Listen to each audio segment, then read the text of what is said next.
Mă doare că mi-ești dușman. Of, mă doare că mi-ești dușman, dar tot ajut că mi-ești neam. Eu te ajut că știi că am, dar te simt că mi-ești dușman.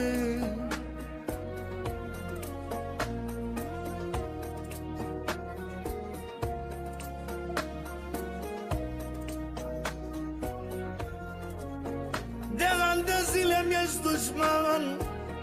Cum poți să uiți că mi-ești neam?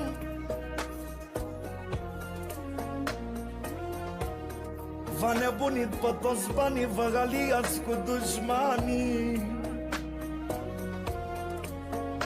O, vă aliați cu dușmanii, v-a nebunit pe toți banii.